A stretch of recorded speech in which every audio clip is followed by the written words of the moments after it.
L'intervention va peut-être écouter également monsieur, et après j'essaierai de résumer notre position sur cette question qu'évidemment nous nous sommes posés, tu t'en doutes bien. Oui, bonsoir.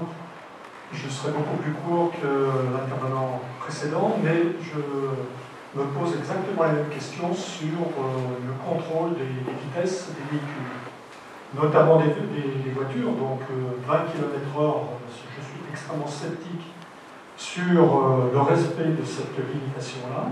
Habitant moi-même rue de la République, je constate tous les jours des voitures qui sont à 30, 40, voire parfois au-delà. Deuxième problème, les motos, parce que pour moi le problème ce ne sont pas les vélos. Je suis complètement partisan que les vélos soient dans les deux sens. Je pense que ça faciliterait bien la vie de bien des gens, et donc du coup je pense que nous pourrions accepter que les vélos aient dans les deux sens. Par contre les motos, c'est un enfer, je le dis, c'est un enfer. Donc vous avez des motos qui sont à fond les ballons dans la rue de la République. Et quand vous regardez ça le matin, avec le passage des piétons et des mamans, des enfants qui vont à l'école, à 11h15, à 16h15, 1h30, enfin, il y a des éléments de danger. Alors, étonné qu'il n'y ait pas plus d'accidents, mais il y a énormément de désagréments. Enfin, dernier point, rue de la République, c'est extrêmement difficile de circuler avec des poussettes sur des pavés. Donc, le long des maisons, c'est un système, c'est un pavetage qui a été installé, donc c'est comme ça. Et donc, on a tendance toujours à se remettre sur le centre de la chaussée pour pouvoir rouler plus facilement avec les poussettes. Voilà, donc ma question, c'est quel dispositif efficace, pertinent, il a été envisagé, surtout pour contrôler la question de la vitesse. Je vous remercie.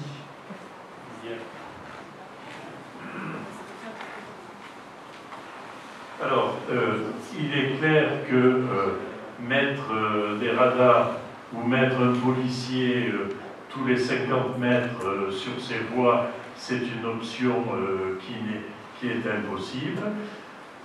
Lorsque ce système sera mis en place et qu'il y aura circulation des piétons et des vélos, automatiquement les vitesses seront réduites. Alors après, évidemment, ça ne va pas être le jour J, il va y avoir ouverture du système avec les vélos dans les deux sens.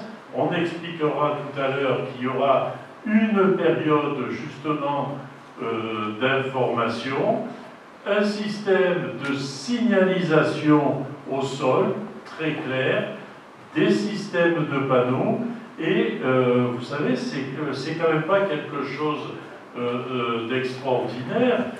À la Cadière et au Castellet-Village, il y a des zones de partage, et à ma connaissance, il n'y a pas spécialement d'accident.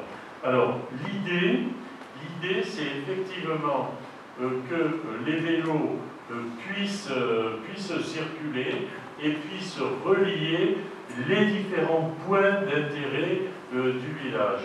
Et c'est vrai qu'à l'extrémité de la rue Portalis, nous avons cette maison des arts, cette magnifique maison des arts. Il nous semble essentiel de pouvoir y aller à vélo. Et lorsqu'on m'explique, oui, mais en faisant un tour par la rue Cézanne et la rue Fourneuve, je crois, on peut y arriver. Il se trouve que lorsqu'on est à vélo, on va au plus direct, on ne fait pas de grands tours pour se rendre à un point. Donc cette idée que les voitures continueraient à rouler à 40-50 à l'heure, c'est pas ce qui se passe, c'est pas ce qui se passera. Après, il y a une question qu'on nous a soulevée, qui n'est pas définitivement arrêtée, c'est les barrières qui se trouvent à la rue de la République et à la rue Portalis. Alors, une première idée, même si elle n'est pas définitivement arrêtée, une première idée était de retirer un certain nombre de barrières, ou d'un côté et de l'autre, mais pour donner une impression visuelle de chicane. Et on sait qu'une impression visuelle de route